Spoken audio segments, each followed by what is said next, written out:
Welcome my dear students.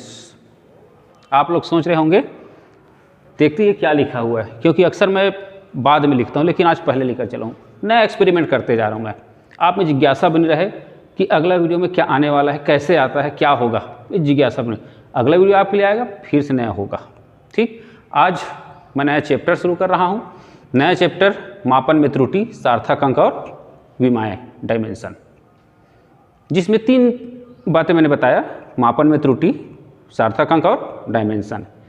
3 चीज़ों में पहले पड़ाव में हम चलते हैं। चले मापन में त्रुटि। तो मापन में त्रुटि कब होगी? अरे जब मापेंगे। सीधी सी बात है भाई, कोई घटना घटित करेंगे तभी उसमें कुछ संभावना है। कहते हैं लोग बाग, उस व्यक्ति से ही गलतियां होती है जो काम करता है। बिल्कुल सर्वविदित। अरे जो काम ही नहीं करेगा उससे गलती क्या होगी? तो सीधा पड़ाव वही है, जो व्यक्ति काम करता है उससे ही गलतियां होती है। तो हम मापन करेंगे तो निश्चित है मापन में कुछ त्रुटियां होंगी। मापते हैं चीज़ों को, हमारे कारण, यंत्र के कारण और किसी चीज़ के कारण हम वास्तविक रूप से माप नहीं पाते चीज़ों को।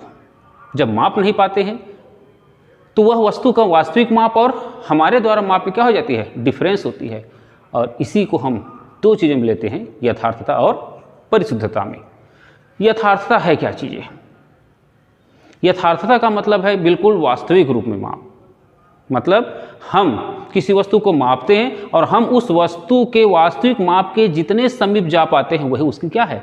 यथार्थता है। वही मैंने लिखा है, देखो यथार्थता मैंने लिखा भी है, टॉपिक लिख दिया है मैंने। यथार्थता क्या है? मापित माप वास्तविक माप के जितना निकट होता है यथार्थता उतनी ही क्या होती है? अच्छी होती है या उतनी ही मानी जाती है। वास्तविक बिल्कुल। अब दूसरी बात आती है। दूसरी बात कौन सा? जैसे हम कहीं सामान खरीदने जाते हैं, बोलते हैं एक्यूरेट नापो, थोड़ा भी रत्ती भर ज़्यादा नहीं, तोला भर भी कम नहीं। ये हमारे पौराणिक माप हैं। रत्ती और तोला कभी बताऊंगा, मैं पूरे सिस्टम को बताऊंगा, आपको सिखाऊंगा फिजिक्स। उस समय हम कहते हैं एक्यूरेट नापो। एक्यूरेट नापने का मतलब क्या है भाई? उसका मापन यंत्र किस परिस्थिति का है? इलेक्ट्रॉनिक मापन यंत्र होता है, भौतिक तुला होती है, धर्म कांटा होती है। अब वो एक्यूरेट कब मापेगा? जैसे मैं 50 ग्राम या कहा जाए 5 ग्राम सोने को लेकर भौतिक तुला में नाप रहा हूँ बड़ा सा, तो क्या नापेगा? उसका कांटा भी नहीं हिल पाएगा। 1 किलो चावल को ले जाकर मैं धर्म कांटा में जाकर चढ़ा दूँ तो क्या नापेगा? वो कुछ नहीं बता पाएगा। क्यों? क्योंकि उसकी जो मिनिमम मापने की जो है सीमा जो है बहुत ज़्यादा है। उसके लिए हम क्या कहते हैं? अल्पतमांक वाला यंत्र देखते हैं। अल्पतमांक मतलब अल्पतमांक किसी यंत्र का वह माप है जो यह बताता है कि वह यंत्र कहा जाए न्यूनतम कितनी माप सकता है, उसको बताता है। जैसे मैं यहाँ पर लिखा भी है, स्केल का अल्पतमांक जो हमारा मीटर स्केल होता है उसका कितना होता है? 0.1 सेंटीमीटर होता है। मतलब हम स्केल से यदि लंबाई को नापें तो 0.1 सेंटीमीटर को बिल्कुल एक्यूरेट नाप सकते हैं। उससे छोटे को नापना चाहेंगे तो हम प्रोबेबिलिटी में जाएंगे, संभावना में जाएंगे, इतना हो सकता है। वर्नियर कैलिपर से आप लोग जानते हैं, उसका अल्पतमांक आप लोग को 10वीं में बहुत बार बताते रहते हैं, रटवाते भी हैं। यहाँ रटने का कोई काम नहीं, समझने की चीज़ें हैं। वर्नियर कैलिपर का अल्पतमांक 0.01 सेंटीमीटर है। मतलब उससे यदि किसी वस्तु के डिस्टेंस लंबाई नापें तो हम 0.01 सेंटीमीटर तक कहीं नाप सकते हैं शुद्धता से, एक्यूरेसी से। उससे कम का नापना चाहेंगे तो हम वहाँ पर प्रोबेबिलिटी में जाएंगे, संभावना में जाएंगे, समथिंग में जाएंगे, इतना हो सकता है। एकदम से होता है या होगा ऐसा नहीं बोल पाएंगे।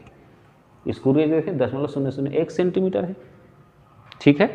इसके द्वारा मापी गई अल्पतम माप कितनी होती है? 0.001 सेंटीमीटर। इससे कम को नापना है यदि, तो वहाँ पर स्क्रू गेज में हम नाप नहीं पाएंगे। नापेंगे, मान लो नाप भी लेंगे यदा कदा कैसे भी करके, तो हम एक्यूरेसी में जा पाएंगे। और वही तो एक्यूरेसी है, एक्यूरेट लिखा है मैंने।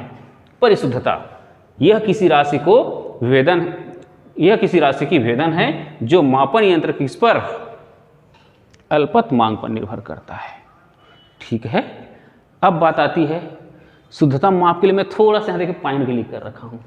7.0 सेंटीमीटर, 7.00 सेंटीमीटर और 7.000 सेंटीमीटर। अब इन तीनों में देखिए कौन ज़्यादा शुद्ध है, तो दशमलव के बाद जिसमें ज़्यादा जीरो है उसका अल्पतमांक ज़्यादा है, एक कम, एकदम कम है, तो ये ज़्यादा शुद्धता से माप है, ये शुद्धता है, बहुत ज़्यादा शुद्धता।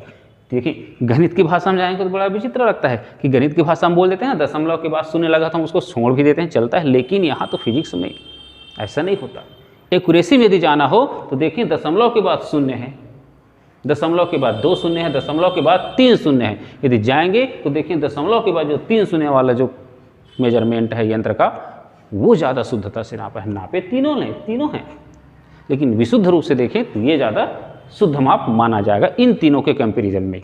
ठीक, और इस तरह से देखते हैं हम लोग क्या यथार्थ एवं परिशुद्धता, बिल्कुल छोटा सा है। इस चैप्टर में जाने का ये क्या है, एक रास्ता है, ये सिर्फ एक रास्ता है, इस रास्ते से हम इस चैप्टर में जाएंगे। और मैंने कहा ना, जब माप रहे हैं तो त्रुटि होगी, मापे हम लोगों ने, और निश्चित है इंस्ट्रूमेंटल, ह्यूमन, मानवगत और बहुत सारे त्रुटियों के कारण त्रुटियाँ होंगी, स्थितियों के कारण त्रुटियाँ होंगी, और उन त्रुटियों को अब देखेंगे। मैं पूरा वृक्ष जाल बना के बताऊंगा आप लोगों को अगले वीडियो में, बिल्कुल अच्छे से। इसको पहले क्लियर कर लीजिए, आप लोग अच्छे से नोट बना लीजिए, फिर अगले वीडियो में बिल्कुल मैं आपको नेचुरल चीज़ों पर लेकर चलूंगा और वहाँ से मापन में त्रुटियों पर बताते चलूंगा आपको क्या होना है, कैसे होना है। ठीक है, ये आज के आपके लिए नोट्स तैयार कर लीजिए।